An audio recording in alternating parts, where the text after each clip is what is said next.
If you're a person who believes in freedom of speech, you have to fight and say what you feel and let the chips fall where they may.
Say whatever you want and then face some sort of repercussions for it later. Hey, fun, son. Nothing else in the world smells like that.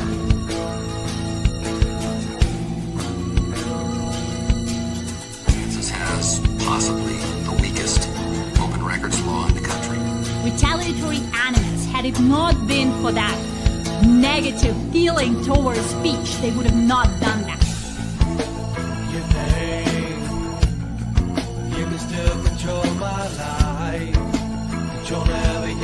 Are you telling me that 200 men against your boy is a no-win situation for us?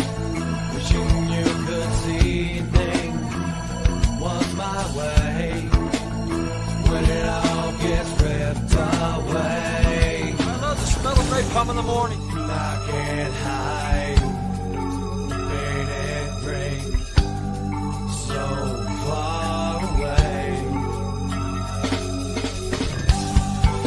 Sometimes it gets hard to breathe when it's gonna hit my face. All right. We got the doc, and we've got a special guest tonight, Richard Smith, Kansas Freedom News. Welcome aboard. We're simulcasting over to his channel, I believe. Absolutely. I believe we got it going.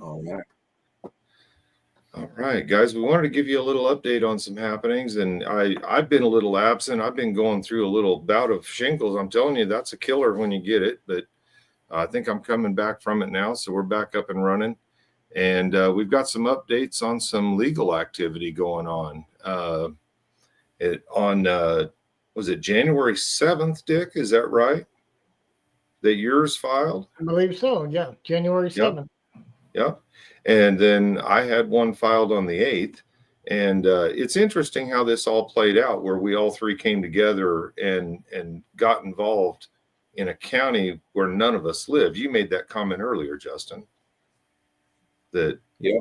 And I'm the only one that doesn't have a recent one here, a lawsuit filed. I'm just here to talk, I guess. So, what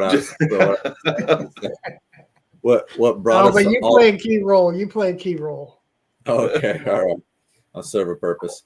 That what brought us all together was what happened there in Elk County, and it started with Dick's reporting there at Kansas Freedom News. He reported on Robert Walker's unlawful arrest, and then from there he reported just a couple months after that an incident that happened in Jackson County that got me and Micheal interested in going up to Jackson County. But it all kind of started there at Elk County for the three of us kind of coming together. And now each of you guys have a lawsuit in each one of those counties right now, which is exciting. Right. Well, and Dick, I want to get to yours because yours really is interesting to me on a couple levels. I kind of, it seems like you kind of got punished a little bit for the reporting that Justin and I did up there, because I don't remember seeing you at the meetings there at the last part. I remember seeing Justin and I and some commissioners getting a little frustrated with our behavior there. Well, I wouldn't say our behavior, our words. Yeah. They Our label word. it behavior, and they convince me to start saying it. Well, but also, you know, it is true though. We were there was an issue they had with us standing along the wall, so that they took issue with that kind of stuff when they didn't take issue with anyone else. Right. So you're not wrong in that sense. But yeah, it's speech, and you know that's part of it there. But Dick's, as the lawsuit shows, lays out the timeline of everything. Dick's reporting in Jackson County there started, you know, basically, Dick, when your Kansas Freedom News YouTube channel was up and running. You started reporting then, is that right? Yep.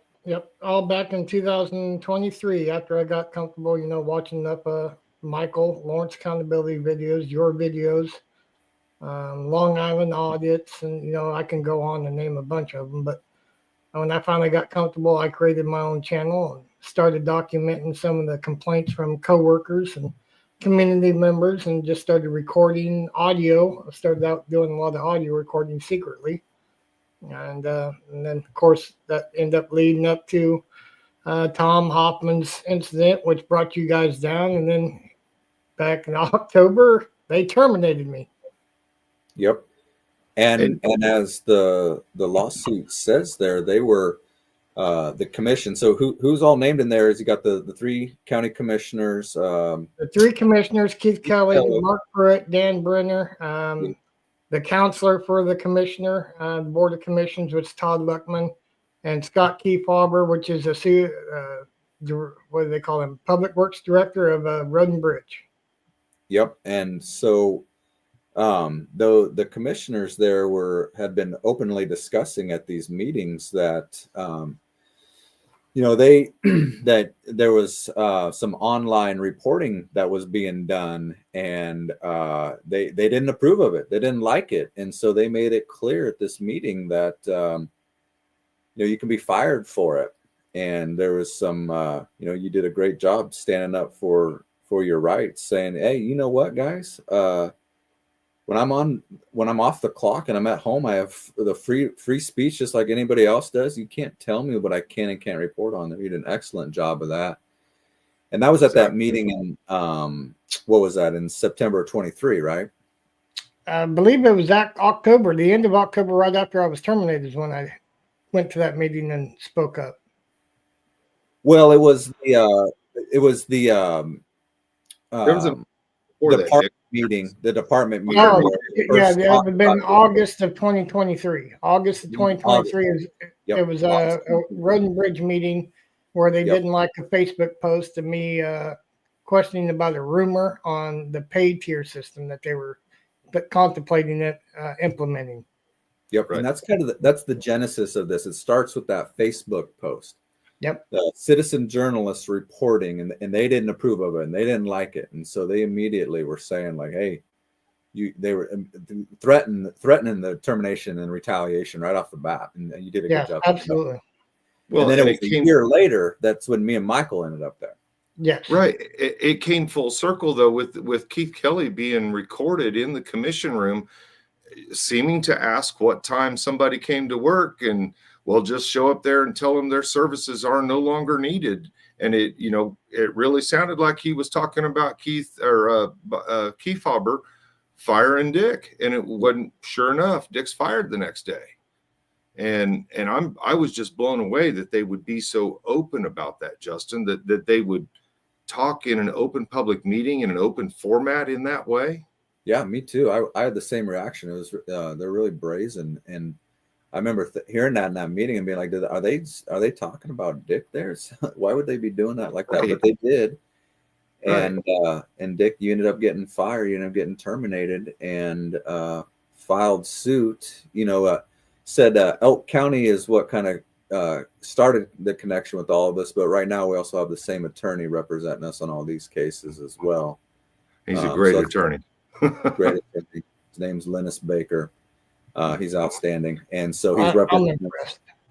Yep. And so, yeah, shortly after you got fired, then in October, and then in January, the case got filed, but you connected with Linus, and then same thing with Micheal with his case there in Elk County that we'll talk about against Joe Gillette, but also the PFA as well prior to that. Right. And these cases, guys, you see in the front cover here, they pretty much follow the same format for the first couple pages. They're laying out who's part of the case, who the plaintiff is, who the defendant is, the jurisdiction and venue, making sure that everybody's in the right spot for the court. That way there's no hiccups going into it. The second page, it kind of lays out who they are, whether they're being sued in their official capacity and as their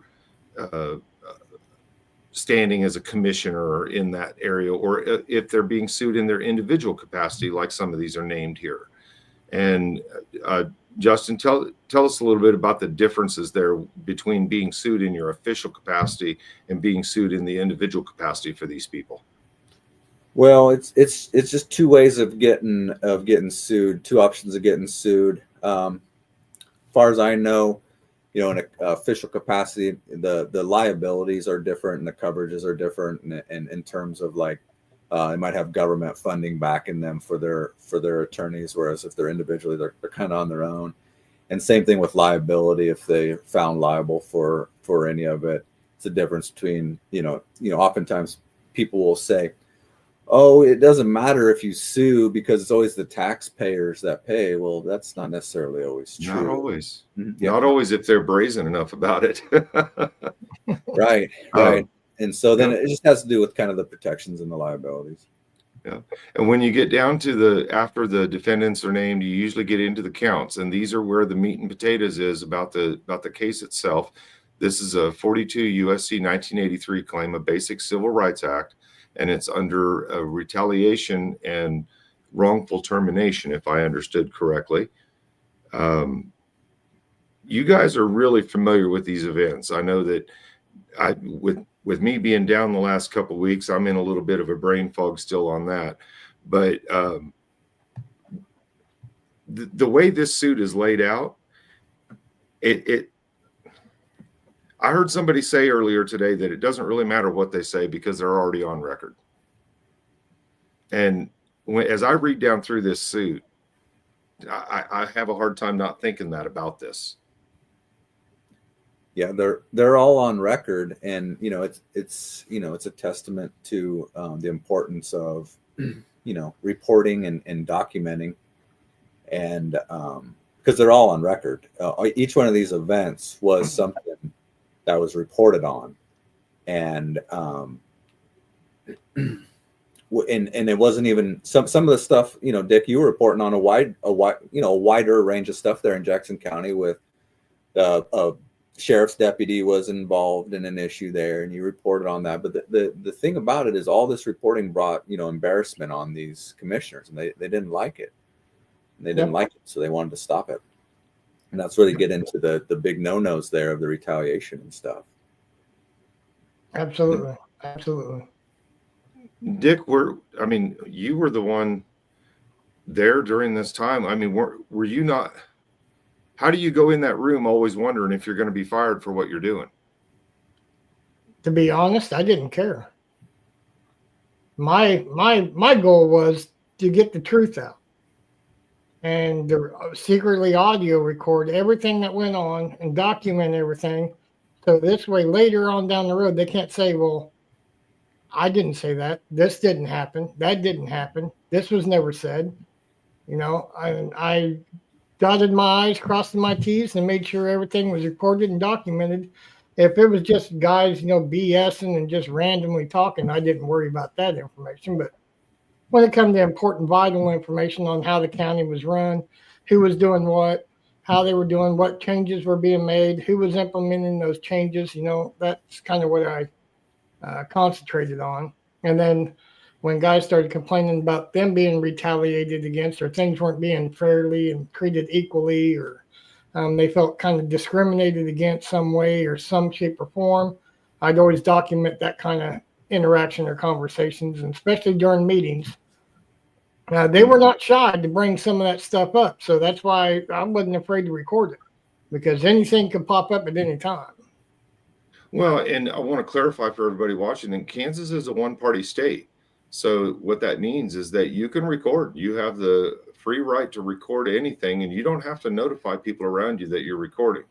And you want to check your state laws, because there are other states I know we have some people watching from other states. Don't just go willy-nilly doing this. Check your state law and make sure you are in a one-party state. Kansas is that way.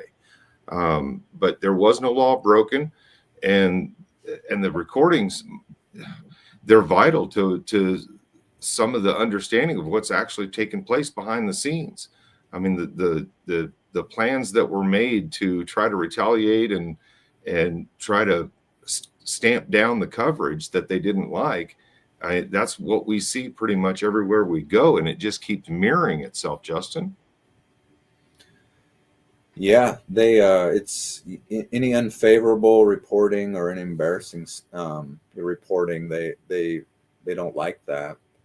And you know, with this here, the kind of the timeline of it, you know, like we mentioned, it started with that Facebook post in it was like August of 23, we said. And then, like I mentioned, there was a couple of other reports that Dick, you had done there. And then it was in, it was either August or September of 24 then is when Tom Hoffman, who's a citizen there in Jackson County, went to the Jackson County Commission meeting to speak during the comment section on the agenda, and was stopped by the county commissioners and the council there, Todd Luckman, because they said that, well, Tom had filed some sort of cease and desist letter to the commissioners. And so they said, well, you know, since you did that, the only way you can talk to us is through your attorney now. You can't talk here during this meeting. And again, this is another story that Dick broke there. So Dick, he reported on that as well. And then, you know, Micheal, you were up there, I think the next, whatever, the next it was meeting the next week. About it. Yep, after we heard about it, you were there. And they immediately treated you like dog shit for no reason whatsoever. And so then I started coming up the next meeting, and then we had a series of meetings there for about 5 weeks, 6 weeks or so where we were there. And you know, the standing issue we mentioned, they were going to have us arrested for a couple of and to remind everybody, they went so far as to trespass us off the entire downtown city square at the behest of those commissioners. That's the lengths that they're willing to go to up there. Yeah, and it was just for standing along the wall there, when they had allowed other people, meeting attendees, to stand along the wall before, no issue. But as soon as me and Micheal decided, you know, that became the disruptive behavior that I referred to. We were standing in the wrong spot. You are disrupting our meeting, and that is disorderly behavior. Yeah, and well, they don't have a rule for that. No, standing there, so they were dead wrong. But they were got us out of there. They're gonna arrest us and trespass us from, like Micheal said, not just the meeting room, not just the courthouse where the meeting's located, but the entire courthouse property. We couldn't go back on it the rest of the day, they said, and we're like, what? The commissioners don't have that kind of fucking authority. What the fuck are you talking about? You know, I'm pretty sure just as I turned to walk away, when the guy said turn around, I think he was getting ready to cuff me, not let me walk away. I know. But you guys, as we're talking about this, I'm leaving these pages up long enough that you guys can read them and take a look at what the lawsuit actually says. I'm not going to read it verbatim, word for word. We've known these events and we've lived them. Rich, especially on this stuff, you lived this, and we'll put it up on the screen. We'll let the people read it. Now, when this thing filed, I got to ask, was there any additional retaliation or anything or was it just everybody stayed quiet?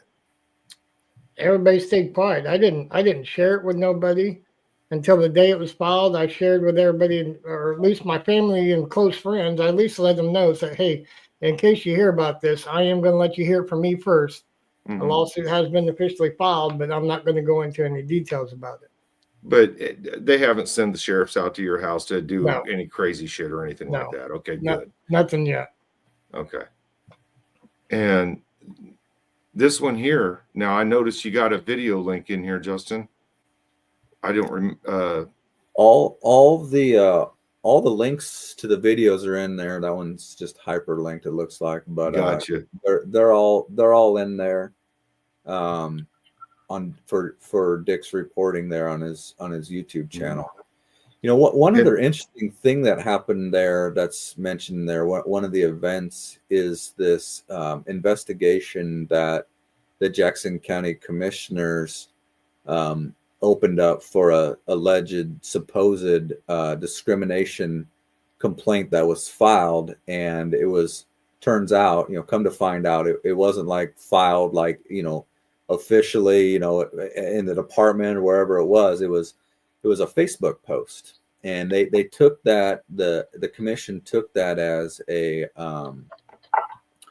an official complaint, and so because of that, because it was official, they had to conduct an investigation. So they contracted with this outside law firm, and the only employee, despite both the commissioner saying and the investigator saying that they were going to talk to other people, the only employee they talked to there was you, Dick, about this, and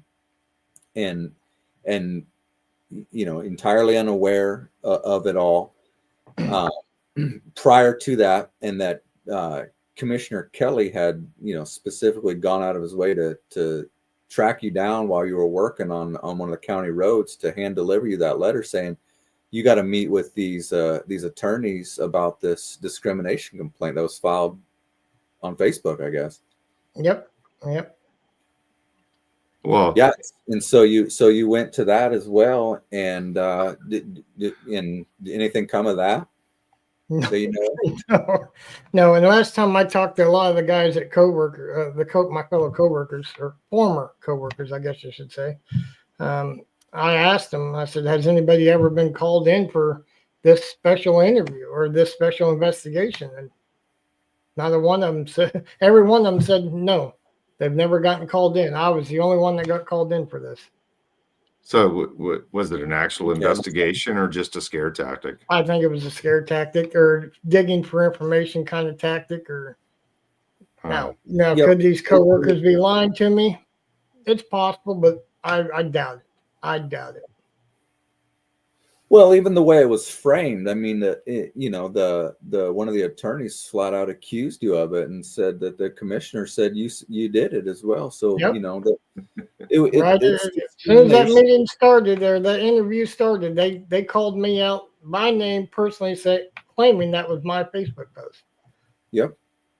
They said it was you, and you're like, this is you know, It's nobody else's Facebook post they're worried about, only yours. Only mine. Yep. Yeah, and that's something. And it didn't have my name on it. It didn't have Kansas Freedom News, which everybody knew me by. It was some, what was it, Jackson Transparency or something? Yeah. Now I got to ask, in all the time that they've been watching Facebook, are you the only one that's ever been critical of the county on Facebook? As far as I'm aware, no. There's others, but there's been several others been critical. Yeah, I would think so. Well, you know a few of them. You got Tom Hoffman, you got Matt DeVader, you got Kathleen. I mean, there's several of them that's been critical. So what's the difference? Why the difference then? Why do they treat them different? Because I'm a county employee and they probably felt betrayed, I guess. I don't know. That's it. Yep, and that they control you and say you can't report on this. Yeah. It's unfavorable, so you can't report it. Now, if you had been reporting favorable news, they'd be all for it. Is that what? Yeah, probably. Yeah. Mm-hmm. Yeah. Well, that's how it usually works. This is the history of Jackson County. I can name employees who no longer work here, who were threatened with write-ups and threatened with termination because they just talked to somebody or commented on Facebook about road conditions. It wasn't even critical of the county, but they would threaten them because they, quote unquote, commented about the county and answered questions. It's just, they're just so protective of their image. It's just, it's laughable. Damnedest thing too, because you know that Facebook post is about this tiered pay system. Yep. And they got their panties in a bunch about it. And then they ended up actually fucking implementing and it. And they called me a liar. Richard is not true. And come to find out it was true. It was completely true. Said it's just rumors. You can't report on rumors. And then they talked about it at subsequent meetings and then implement it. It's like, you motherfuckers. Yeah. Shit. Well, it can't make it look like you've got any kind of breaking news.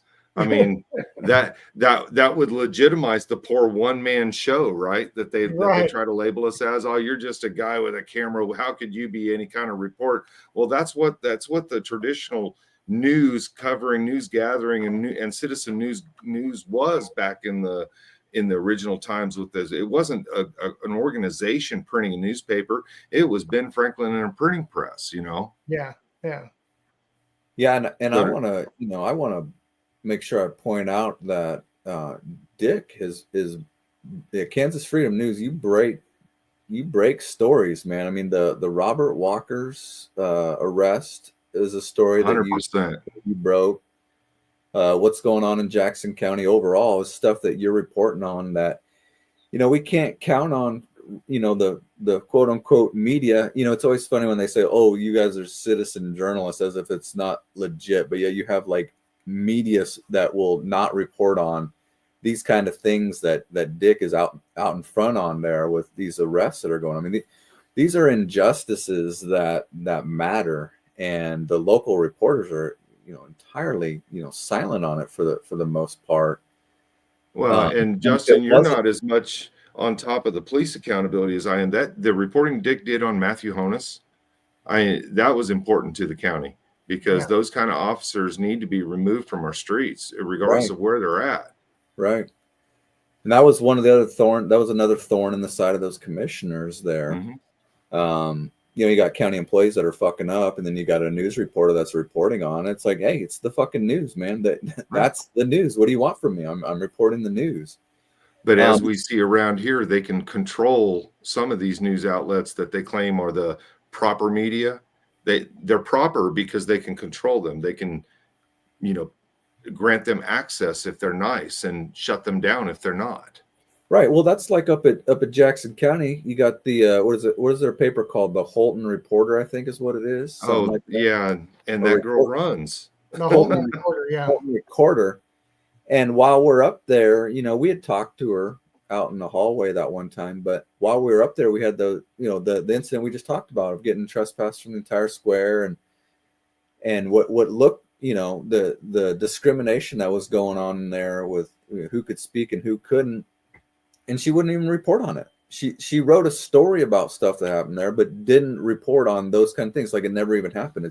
It's really it's similar to like in Lawrence there when the LJ World sees things going on inside those meetings and then just willfully doesn't report on them. It's the same thing. And so that's why it's important for, guys like us and people like us and more people out there to start going and just pointing in the camera and recording yourself and reporting on this stuff, because it's really important stuff that wouldn't see the light of day if not for like I just think about that Robert Walker case. I mean, Dick, getting that out there was huge. People in Elk County probably would have known about it, but it's spread. The story is spread. Yeah. Well, and it's gotten Elk County people up off their seats too. Yep. The injustices that have gone on down there have really awakened that county. I think, what do you say, guys? I think right now is a good time to show this video from today. Yeah.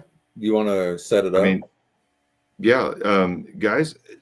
Yeah, speaking of that, play that video from today. That video. Okay, guys, I'm going to put it up on the screen here. Hopefully I can stop it here before it gets going too bad. But guys, down in Elk County, they have their commission meetings on Monday morning, and I saw a live stream pop up on one of the people down there in Elk County, and she was at the meeting speaking. And man, do you guys got a better way to set this up? The woman says it too good for me to even try to speak for her, man. Her words says it all. I just go full screen with it and let it play. Here's the video, guys. You guys enjoy this. This is amazing. Agenda. We did not have any public forum listed. Is there anybody who'd like to speak over it? Ma'am? My name is Nikki Krieger. So I'm a native of Elk County, specifically of Howard. I was raised here. Generations of my family were raised here. until I took a 35-year break to see that grass was not greener on the other side. I decided to move home a year and a half ago, almost 2 years ago. I'm here to address several concerns regarding the operations and transparency of the Elk County Commission, as well as the entire law enforcement division of Elk County, which includes the DA's office.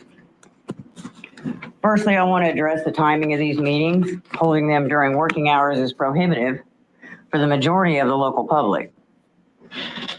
County business is a people's business, and they have a right to be involved.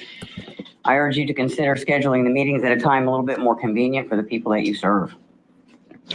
Secondly, I question the decision to have only 3 commissioners overseeing the entire workings of Elk County. A larger panel of 5 to 6 members would provide more diverse perspectives and better oversight. This is the first in-person meeting I have attended, but while watching online, I noticed an attorney present, a county counselor. What is his intended purpose here, and who pays for his services? Now, I'm going to be asking several questions that, if you could hold the, I would appreciate answers, but if you could hold them till the end when I get done speaking, I would appreciate it. So, violations of individual constitutional rights has been quite a hot topic in our community for a while now. For instance, being buzzed into a public municipality where access is only granted upon providing identifying information, which is both unconstitutional and ineffective. If actual threats to safety were a concern, the physical presence of law enforcement or security would have been provided. Ms. Gillette got security, right? So it's doable. Instead, the buzzer system violates everyone's rights while failing to provide real safety. Regarding the buzzer system, I find it hard to believe that no one else has questioned the legality of that in 15 years. Was it an overreach by a district judge? I was told it was by judge's order, as were others. Then it was, well, the judge wanted it done, so the commissioners got it done. Then it seems the maintenance man at the time installed it and informed the commissioners what he did. Does anyone even know the truth? I think after a year of trouble about it, somebody would. I'm surprised and disappointed that our government employees, commissioners, law enforcement, and attorney are so ignorant of our United States Constitution that the violation of rights has been allowed to go on so long without challenge. Or perhaps they're not ignorant at all and they know exactly what they're doing. Regardless, enough already. Y'all need to get rid of it. Now that you've become aware that it's a violation of the Constitution, it needs to go. It's none of anyone's damn business what anyone's business is at the courthouse. It's just not. What if somebody comes in here for a PFA? Everybody doesn't need to know about that. Like an ever-growing portion of our community and frankly the nation, I have watched all the videos starring our own little Elk County. I say that I am disappointed with the conduct and behavior of almost everyone. This commission, the sheriff's department, its deputies and office employees, and last but definitely not least, the clown show we all know as the Elk County DA's office.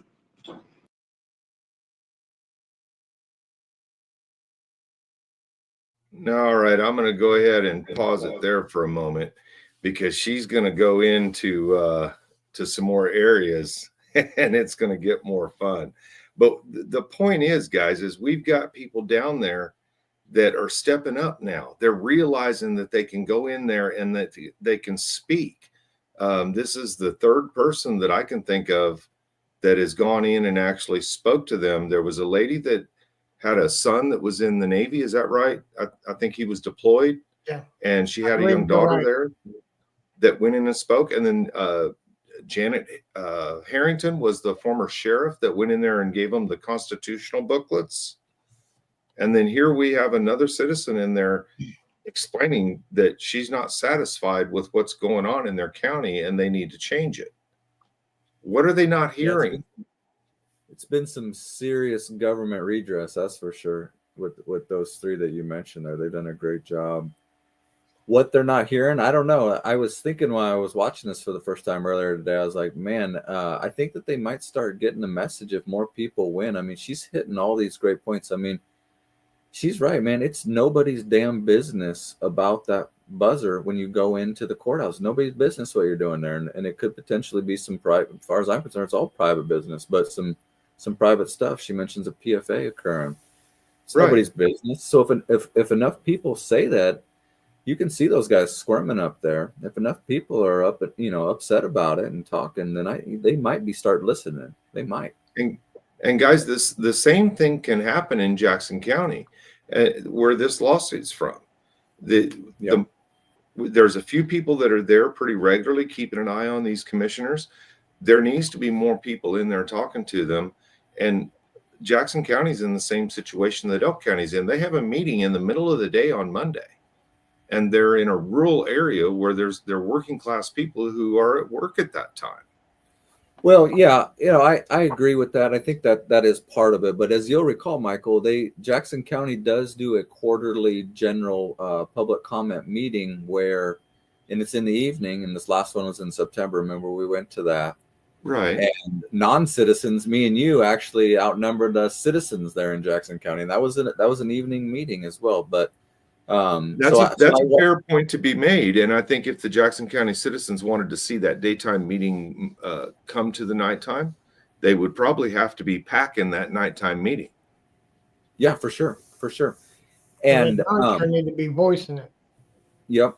Well, and there's a core group of people up there in Jackson County. You mentioned there's a few of them up there. It's kind of like a core. They really are paying attention, have their finger on the pulse of what's going up there. And doing some good accountability. But like you said there, Micheal, the missing thing is there needs to be more people. But that's the story everywhere, man. That's the story everywhere. It's not unique to Jackson County or Elk County. Right. But just imagine if there were more people that would show up, then change could happen. It really could. Well, and that's what we see whenever we go somewhere. We see more people come in, and we see the change start to happen, because I think the power recognizes the power of the people when it really shows up. For sure. And that button issue up at the Elk County Courthouse is one I think that they could get, because I mean, every point she made about it is true. First the Elk County tried to lie and say, well, it's a judge ruling. And then they shifted gears and said, well, it's the judge ordered the commission, so the commission did it. And then it took a further step down to the frickin' maintenance guy that did it. So it's not like it's like, it's not binding, obviously. It seems like it's like a shaky thing that if enough people went in there and pushed on it, the button would be gone, is what it seems like. And let's remember what the button started. I mean, Dick, the button is the original root of your reporting. Yep. The original root of my reporting, the original reason why Robert Walker got into the mess he's in, and the reason why he was arrested, and I believe unlawfully arrested, and it just snowballed from there. And they've refused to adjust. It's all over that. Yeah, it's all over that. It's all over that button. And not only that, they didn't refuse to adjust at all. But remember when we first went down there, Micheal, back in July, and Joe Love gave us that same runaround. He swore up and down it was a district judge that did that order there. Yeah. And within 2 weeks we got to the bottom of it, and we're like, what are you talking about? This is from a maintenance guy. I mean, they were just, they were sticking with that. Mm-hmm. And there's nothing to stick to. It's nothing binding. It's just. And I'm glad you brought that up, Justin, because when you go back to our discussion about the Holton recorder versus our reporting and their reporting, do you think they would have investigated deep enough to find out where that initially came from? Nope. Hell no. No, because that took pressure. We applied pressure to get there. And well, it took persistence too, as well, because we got the runaround. We went from one place to the next, and we had to do, we had to look in their records about, when these things actually came about, and got into the agenda minutes of the meetings. And that's too much to ask, I guess, from a reporter. I guess that they would probably just take the Joe Love first story that it's a district judge and run with it. I mean, I don't know, but dig into the bottom of it, probably not. Now, Dick, if they're going to go so far as to fire you over this, surely you were taking up a lot of the county clerk's time with just a bunch of mundane record requests and doing a lot of this reporting on the clock, right? I should have, but I know. I think I did a few record requests with the sheriff's department over the Matthew Honus thing that kept getting swept under the rug. I did a record request. The most recent one before my termination was over the GPS units. I didn't do a whole lot of records requests. So you couldn't have been tying up county resources a whole lot No. or anything. No, it was just I was just a thorn under their side because I was recording, documenting, and reporting it, putting them in a bad light. Documenting, Basically. and reporting. Right. And that's all it takes these days.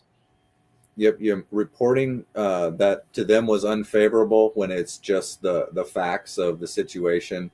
They would say one thing in commissioners meeting, and my audio recordings and videos of the actual what took place, put them just basically called them out being a liar. Yep. And you know, that's we run into that, and when they start lying, it never seems to end. Yep. You know, that's a similar situation with what happened down in Elk County. You know, that the lie just keeps getting compounded upon itself. Yep. Yep. And you know, before we, I guess, transition, if we're going to be transitioning to your lawsuit there, just a point here.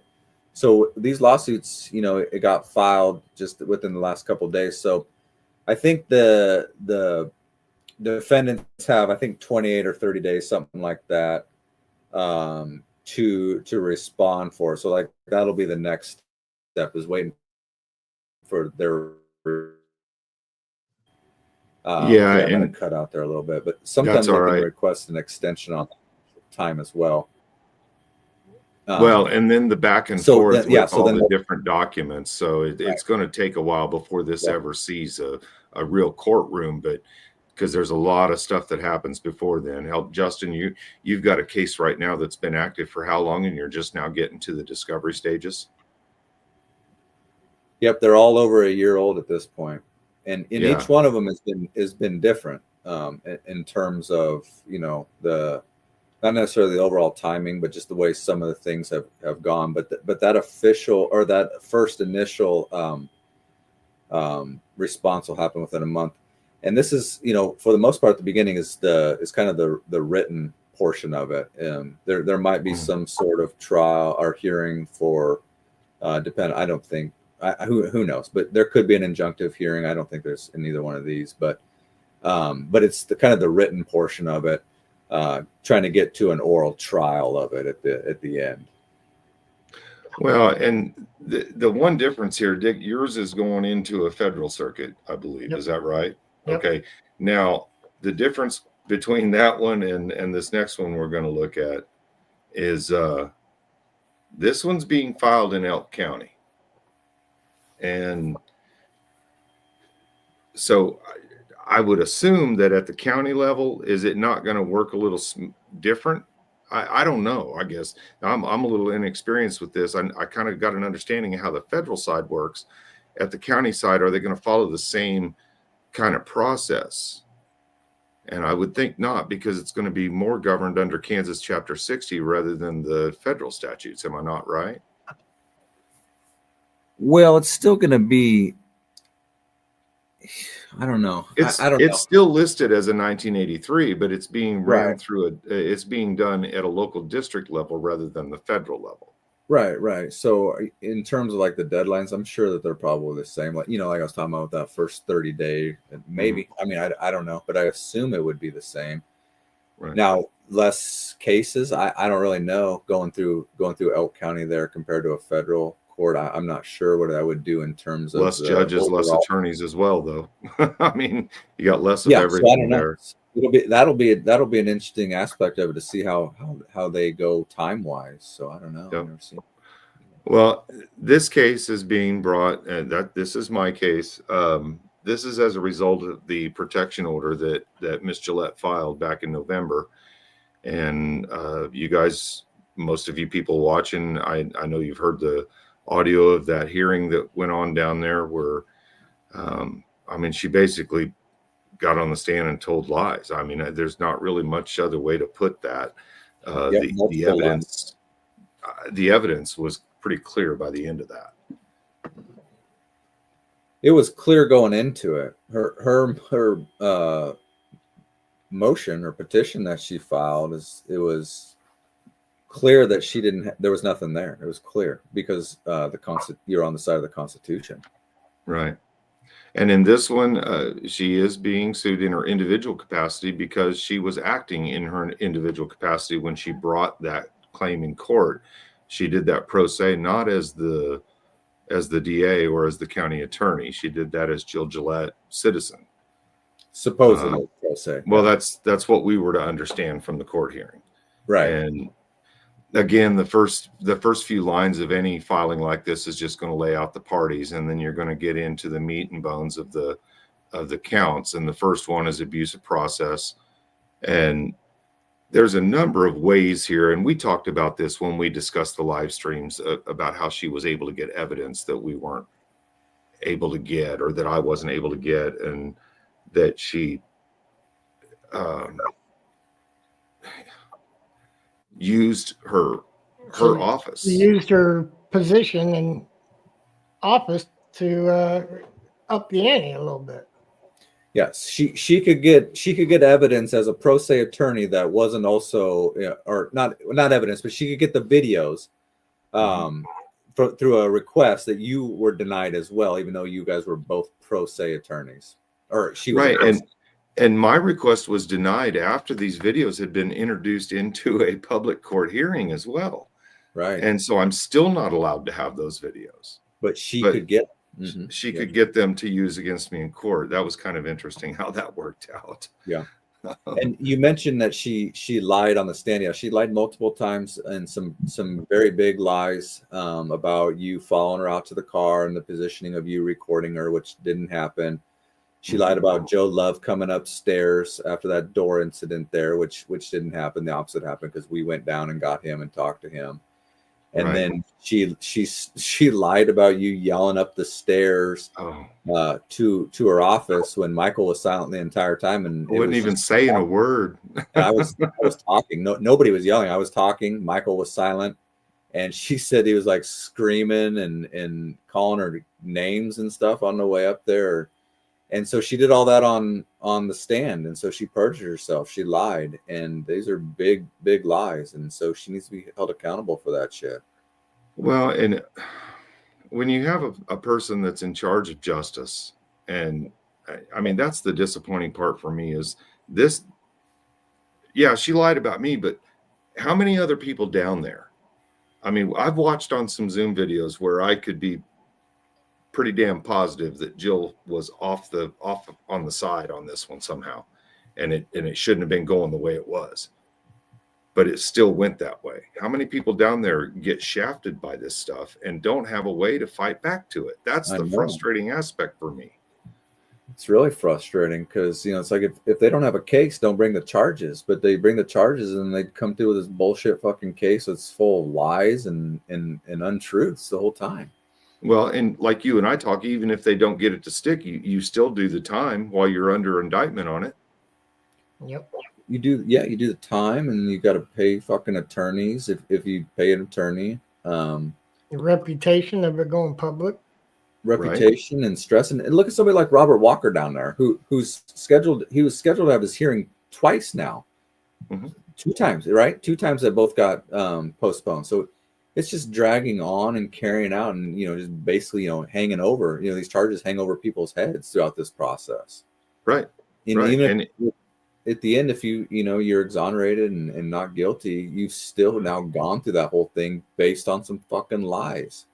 And it's stress that stress changes you, man. When you're under that kind of pressure and you're fearing that you might go to jail or, those kind of things scare people. And that's what works. And that's the unfortunate part about the justice system. They use that fear of, we're going to lock you up somewhere in a dungeon to make you comply with some unreasonable demand that violates your rights. Well, and that's why this lawsuit here of yours is really important, because it's an accountability lawsuit. I mean, they all are, but this one is like, Jill, you fucking lied and came after, me, you individually came after me and, run me through the ringer for no reason. And so there's going to be consequences for that. There's going to be legal consequences for that. And here it is. Well, and I think right here, I'm glad I got this video so queued up. I think now's the best time to watch the rest of Nikki from earlier today, because she did talk about Miss Gillette and the clown show known as the DA's office. Let's do it. Man, Nikki, you did such a good job today. I was so We need surprised to more see like that come her. up. We need her more like her all over. Well, that would be the understatement of a lifetime. During a recent testimony, Joe Love stated he had never watched any of the videos posted by Lawrence Accountability or Kansas Freedom News. My advice to him and to all of you, deputies, commissioners, clerks, etc., is to watch them all. The majority of Elk County is watching. The entire free world is watching, witnessing the absolute rot that lives and breathes in our community. That's a hell of a thing to be famous for. I'm more than disappointed. I'm sickened, disgusted, and getting more so with each subsequent video because the conduct and behavior of various Elk County employees and elected officials amazingly gets worse, not better. The lying by our law enforcement personnel, including and especially Miss Gillette, using their position in law enforcement as a weapon, manipulation of the law for their own benefit, falsifying charges, falsifying injuries, as in the case of Mr. Watt.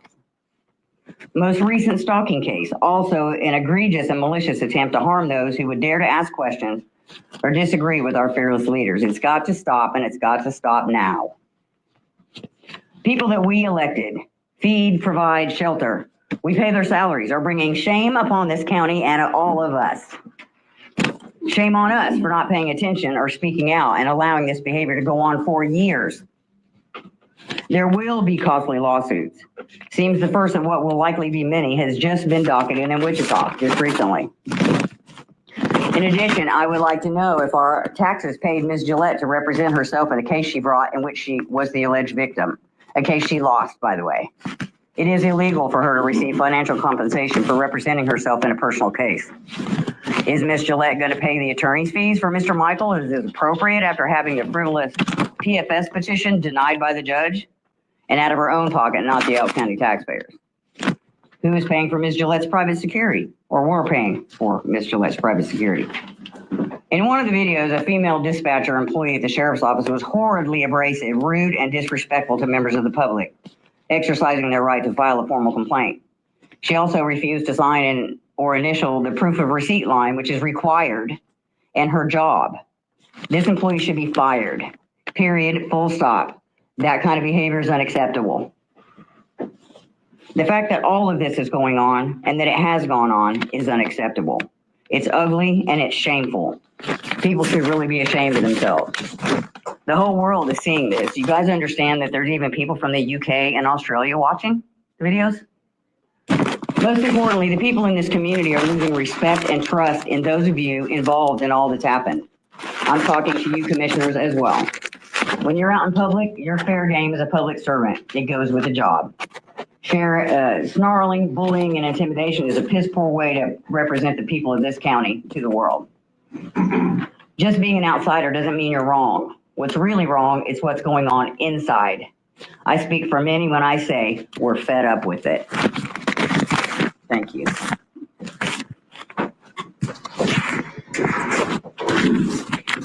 Anybody else with public comment? Anybody have any answers to my question? I'm not answering. Okay, you want to answer? I'm good. None of them are going to answer, no, man. no answers. No answers. No. We'll answer Man. about fence posts, where fence posts go, but not those questions there. Right. And this, I say it over and over and over. This is the justification for what I do and for what we do, is when citizens take it upon themselves. I didn't know she was going to go do that. I saw a Facebook Live notification pop up on my phone. I was like, holy shit, what's going on in Elk County? And so I look, and she's in there in the meeting. This is what I'm talking about. This is why we do this, is to show people that you can go in there. You can go in and talk. Dick, if you hadn't brought us to Elk County, they wouldn't be doing this, man. We wouldn't be here. Oh, Dick, I can't hear you, bud. Oh, he's still muted. Give that man some sound. Man, he's still soundless. I see him turning it on and off. Well, while he's getting that figured out, one thing to point out that's also really great about her going and speaking is that she is recording too. So not only is she showing up, but recording. That's the second important piece of that. Exactly. And recording it so that there's a record of it and so that other people can see it. Who else is going to be inspired by her going in there today? Is there going to be another person tomorrow? Because we ran into that issue there in Elk County as well, where their agenda minutes didn't reflect what happened the meeting before. And so we called them out on that as well. And that's, another example, another good reason of why you should be recording it, because when they go back and generate the record of it, often it's not. Can you hear me? There we go. Yeah. Yep. I think we got Dick back. All Go right. ahead and say what you were going to say earlier I'm about just, that Elk I'm County just going to situation. say, that right there warms my heart, because I think that's what all of us aim for, is more of the citizens speaking up and holding their government accountable and standing up for what they believe in and obviously their rights. Even if it's unpopular. Even if it's unpopular. And Yep. look at what happened. We've seen it happen here. Turnabout. You told a certain commissioner that one day it could happen to her, and it did. Sure enough. Yeah. I'm not able to predict the future, but it's just those things are just guaranteed to fucking happen. That's how you know that you can say that, because it's gonna fucking happen. If it happens to one person, You might get away with it for a long, long time, but there's that one person that will not put up with it. Right. Yep. And it'll turn it around on everyone. And in an email, I told Jill that I was that one guy you're not going to do this to, and we had to end up here. And here you are. Yeah. Man, that hearing though brought this case. If she hadn't filed that protection order, we wouldn't be here either. Yep. And and filing it and then lying on the stand, Well, and now let's talk about that it was, malicious. Very malicious, and not that dissimilar than what Lane Myers went through with Judge Ball.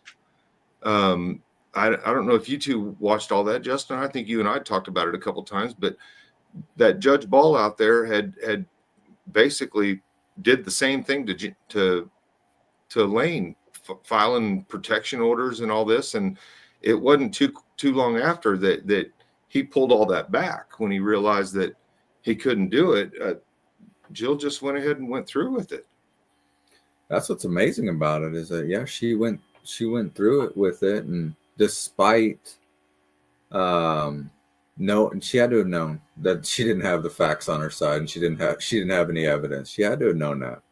But yeah, she still went forward with it, and even said, like, I know that there's evidence out there with these videos of these guys, but I haven't watched it. I didn't watch it. But how can, I'm sorry. I understand the whole aspect of having a memory that's wrong, but how can you come away from that situation with some of the memories that she had? If she didn't watch any of the videos and she just experienced it and then had that memory, how was it so? I can't get there. It's so far removed from reality that it defies your imagination. She said up on the stand that you followed her out of the courthouse, recording her, walked all the way up to her car, filmed her car, blocked her in because you're standing behind her car, and you filmed her license plate, and then we queue up the video, and you were following her out away. Of the courthouse. You stop probably 50 or 60 feet away from her car, turn your attention towards another thing that's going on, and then she just drives. We didn't even realize she was driving by us. The whole thing is like, what? Where are you getting all this from? And how in the world do you think that's going to fucking stick, lady? What were you thinking? This one's easy, Dick. Yours may be a little tougher than this. I don't know. This one just seems so cut and dried to me. And I don't, this isn't any kind of gloating or anything like that. This is shame, and I feel sorry for what's going on down there, because I know this is happening to other people. If she did it to me, she did it to somebody else. And that's what gets under my skin, is the fact that there are other people down there that are doing time. I've watched some of them on their Zoom feed, man. It really is frustrating to watch this go on down there. I agree. Yep. If she's willing to do you like that, and it's so obvious she didn't have anything at all. Yeah. Imagine what else she's doing down there to people that aren't recording, don't know this, don't know that, whatever the case may be. And you're not even a citizen of the county. Imagine what she's doing to those who actually do and actually live in the county, that don't record, don't document. But that's a rural area of Kansas. I mean, there's a lot of people there that don't have the resources to fight back. Well, here's another thing, though. I mean, she just ran for re-election and won. I mean, I know she's unopposed, but I mean, people still wrote her in. I mean, there are people down there. But guys, I'd be remiss if I didn't point out that she got 54% of an unopposed vote. That's hardly a vote of confidence. Yeah. No, especially when you compare it to, like, you know, the other people that we've had a good experience with is the clerk there, or what's her title? Carrie Herod.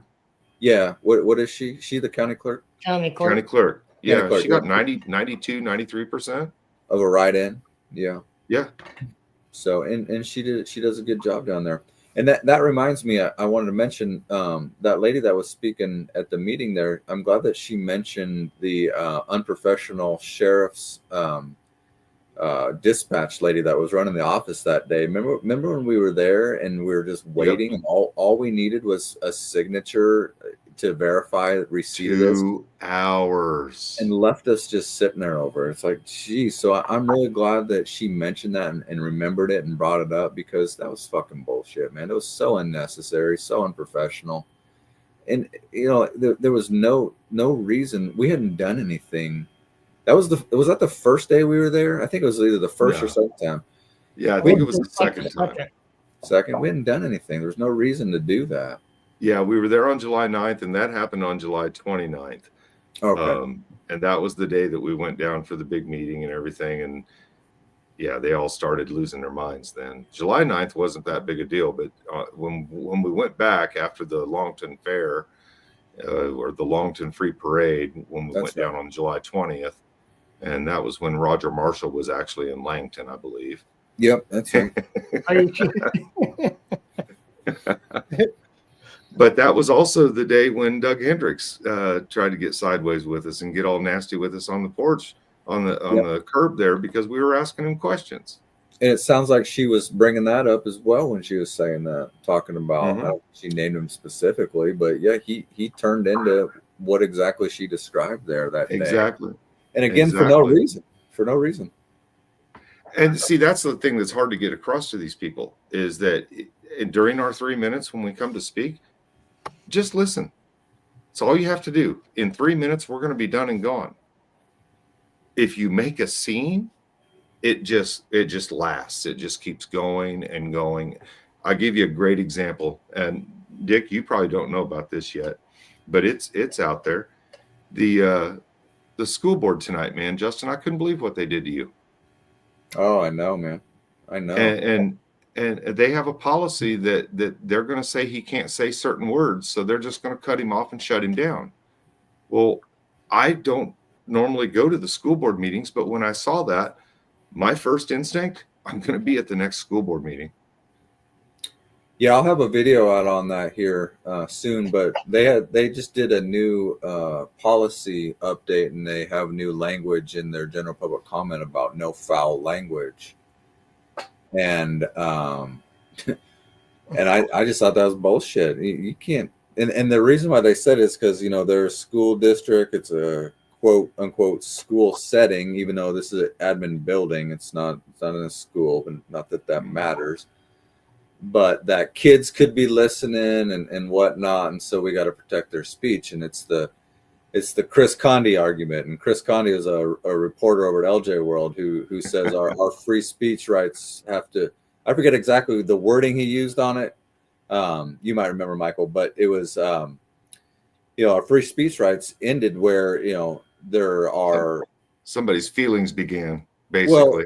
no, well, there was the restriction on it based on if it was like in front of children, like you can't cuss in front of children. That's the Chris Condi thing. And so tonight at the school board meeting, I cussed and they fucking But interrupted me. my point is if I would they have could to say just they probably haven't visited a local farm here recently and been around any local farmers. You go Right. to local farmers and they're smashing their thumbs. You think they're censoring their words in front of the kids? I mean, but they're acting like they've never heard these words, and that these words are cutting them to the core. And the reality is as I was saying a minute ago, it's 3 minutes. Let it go and let it end. And instead, here we are, we're talking about it. It happened. It's going to be a subject of conversation next week. It could have just been 3 minutes tonight and done. Well, it's so un-American too. I mean, just think about that. You telling somebody else what words they can say out of their own mouth as a grown adult, and that bitch leading her name is Kelly Jones, the president of the school board there in Lawrence. Basically, was fucking trying to. She was like lecturing me. I'm like, fuck that. What are you talking about, lady? I mean, just the nerve of these people to take that position and say, we don't like those words, so you can't say those words. Like, you gotta be shitting me, lady. No, they're words. They're just spoken things that come out of your mouth, man. Take it easy. Right. And they can't cut you. No. Not even your ears. Well, she said she was so fucking shook up about it that she fucking had to pause the meeting, take a 2-minute recess. She said so they could fucking recenter themselves. She said his words threw off our meeting. I'm like, you got to be shitting me, lady. What are you talking about? You're fucking Yeah, and the Constitution doesn't say anything about except in front of our children. That is exactly right. That's Janet who handed out the Constitution. She should know. Yeah. But I was just saying, I laugh about how school boards try to tell people what they can and can't say. Because 45 years old, raising 5 kids, I've got kids that teach me words that I didn't even, words and phrases I never even knew existed. And I'm like, what? So, I mean, the fact that they try to censor mine and they know more than I do. Well, and when we were kids, we were saying the cuss words in 1st and 2nd grade. I remember this. So it's not like it's, yeah. Everybody likes to act like the children are all innocent, but they really know more than what we would think they do. Yeah. And they even teach us. Well, and it's viewpoint discrimination because it's a form of expression that they're saying you're not allowed to say. So if you felt it necessary to express yourself in a certain way that involved certain words, and they say no, you can't do that, that's and that's unconstitutional for no reason to do that. That's a discrimination on the way you want to express yourself. Yeah, and on the pages here, we're getting down into the malicious prosecution aspect of that, and that's basically where that comes in, is that when they use the power of their office to come after you for these things, that does become a malicious prosecution. And what else is there to say about? I've watched her in court too many times, and it's just hard not to see malicious in some of the videos that I've seen in the 13th district. We seen that one a couple weeks ago where she's in there and she's like, well, this guy, he's been in a lot of cases recently, and he's like, what are you talking about? No, I haven't. Like, her definition of a lot was like, I think 2, something like that. Right. And they all had some sort of explanation, but the way she tried to make it sound like it was so much more than what it was is another form of their, exaggerations and being dramatic and obscuring the truth of things. Well, and you guys can see the video on my channel of the recent video where Jill was pretty much railroading a disabled guy, and Judge Satterfield actually stepped in and had questions about his competence Yeah. at the end, at the disposition stages. I mean, Yeah. how do you have questions about somebody's competence at the disposition stage? Isn't that something that should be figured out a little before we're deciding whether we're going to throw them in jail or not? Well, and yeah, absolutely, and that's another issue down there is that's on that fucking public defender there that was assigned to him. I mean, the judge basically, extended time for that attorney to do what he should have done before and get some sort of evaluation to prevent this guy from going to prison for, I think, 4.5 years. That should have been done right away. Like you said, how do you get to that point? And now the judge is like, wait a minute, is he even competent to go to prison? Like, what was the attorney thinking by not looking into that right away? How is that not one of your first things? Like, they don't give a fuck. They don't give a fuck. Well, Dick, you've watched her. Hell, you turned us on to that county, man. It's pitiful. It leaves you speechless on the unprofessionalism, the lack of empathy that some of these guys have. It's just crazy. And the ignorance of the law that you think they would be aware of, the ignorance of your constitutional rights, the founding document of this great country. It makes you sick. It kind of irritates you a little bit, but yeah. And part of your defense on that PFA, Micheal, was including that, her making up shit and using the law. This ain't the first time she's done that. She did that shit in Robert Walker's case for us, all of us three here as reporters. Yeah.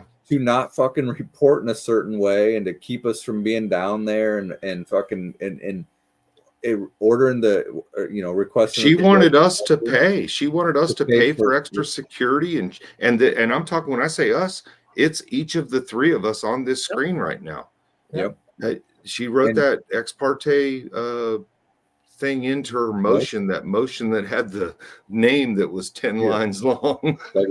She definitely has a proven track history. Yeah.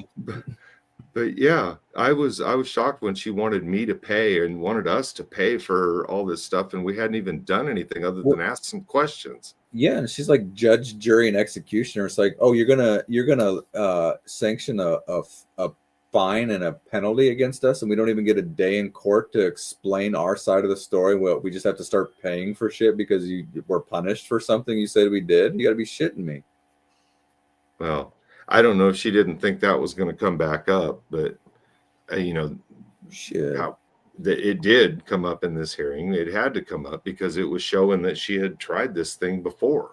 She tried it, it didn't work, and then it also spoke to her fucking character, which, as far as I'm concerned, or her credibility, as far as I'm concerned, it's shot. Yeah, it's completely shot. And as you can see down here at the bottom, my attorney did write in a request for punitive damages. She needs to be taught a lesson not to do this stuff and not to treat people this way.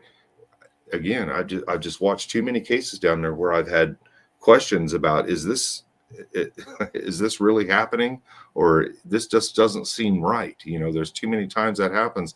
I watched Kansas City area courts. I watch courts from a lot of different places, and I never come away with as many questions about the hearings and concerns about how they're going than I do in Elk County. Really? I'm serious. I watch what goes on down there, and I just question how much they're actually following the law versus how much they're following just what we've always done. Yeah. Yeah, definitely. And she's also the prosecutor over there in Greenwood as well. So same thing, 2 different counties, I'm sure. Well, and it's the same district, so they have the same district judges. I mean, in Greenwood, I think that's where what's her name? She's famous. Who? Oh, I can't think of her name right now. The judge in the 13th district that's got the big glasses. Oh, was it Wesley or? No, John Dupuy will put it in there, either that or Janet will. What is her name? I know what you're talking about. Starts with a W, I want to say. Yeah, I know who you're talking about too, but I don't remember her name off the top of my head. I know the other one, Satterfield. Webster. Judge Webster, that's right. Paul Corbett got it. Webster. Yeah. She's over in Greenwood County a lot, and it looks like what we had Judge Lee in my case, and Ricky. I think there's another judge that pretty much serves Elk County. Ricky's the chief judge, which I think he does a half decent job anyway. I don't, he seems like he's paying attention and fair with the cases. Yeah. Well, guys in Elk County, I mean, I hope you guys don't have to pay for this. I agree with what Nikki said. I don't think that the county should have to pay for something that was done on a pro se status like this. And, that's not what we intend down there. We don't want the county to have to foot these bills. But at the same time, you guys got to stand up. You guys got to go to these meetings. You guys got to pay attention. And when stuff happens, spread the word. There's always somebody paying attention out here. Dick, you're going to be watching. Absolutely. I'm not going to turn my head for a second during this. No. And Doc, I mean, there's been a number of times here recently that we've talked about going down to Elk County, and it just hasn't worked out scheduling wise. And then I went down for a couple of weeks, and Christmas happened and everything. But I mean, we're going to be back at a meeting down there sometime, and just like Jackson County, we'll be back at a meeting out there. And I'll just put a shot over somebody's bow right now. We're going to be at a meeting in Wilson County before too long, and there's some discussions to be had down there.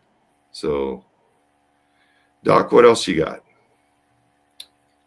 Oh, nothing. Just looking forward to seeing how these play out. And also we got Robert Walker's case hearing or trial here at the end of the month too. So that'll be something that'll be happening as well. Interested to see how that plays out.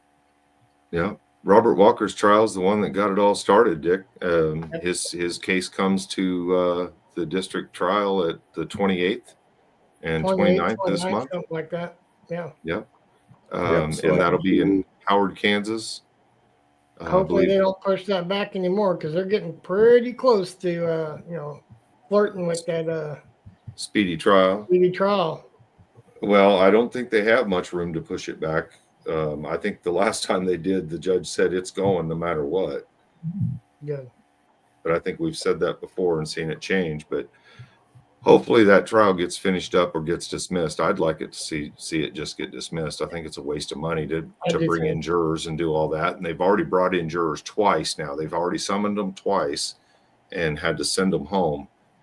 I don't know. I'm not a jury consultant, but I know that wouldn't make me too happy if I kept having to show up to the courthouse for nothing and ruin a day of work and stuff like that.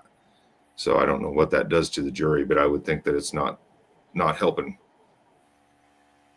Yeah, that shit was crazy that morning. You got all those jurors that were showing up, because me and Michael, we were there, and they kept showing up. And then you got Chris Pate, who drove an hour over there and didn't know it was, postponed until he got there. I mean, it's all around was just, people showing up and didn't have to, I guess.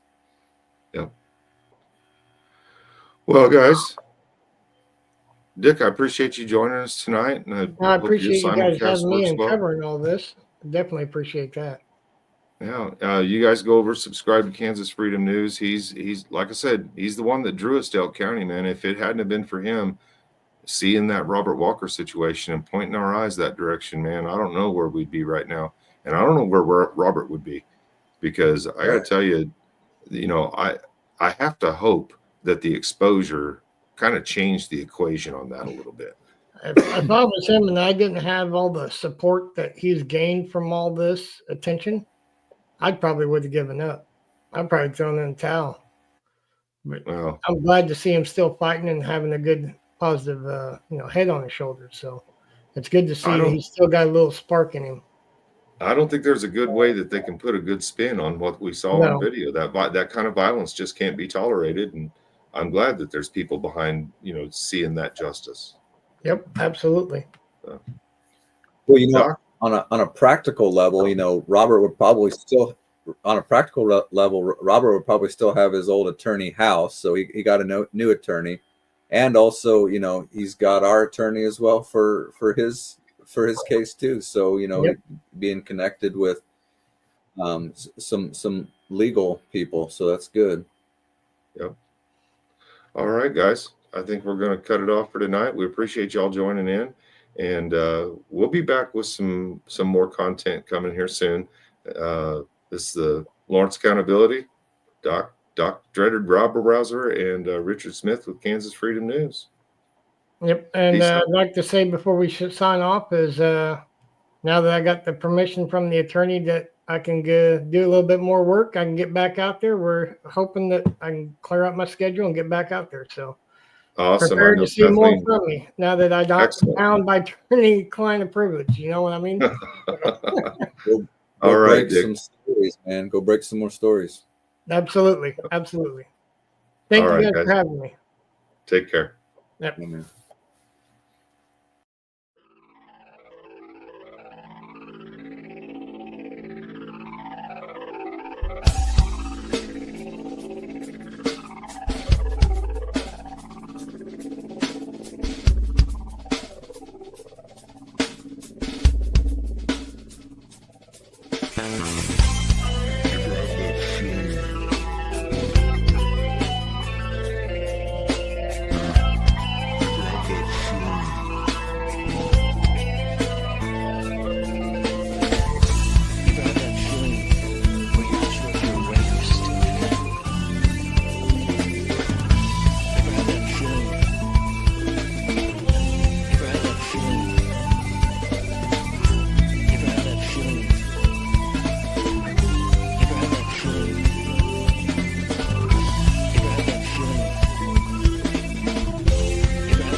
You can't win.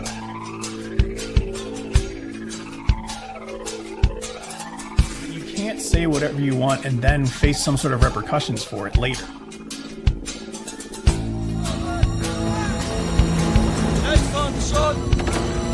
Nothing else in the world smells like that. Kansas has possibly the weakest open records law in the country. Retaliatory animus, had it not been for that negative feeling towards speech, they would have not done that. You think you can still control my life, control every cause and Are you telling me that 200 men against your boy is a no-win situation for us? wishing you could see things was my way when it all gets ripped away. I love the smell of napalm in the morning. I can't hide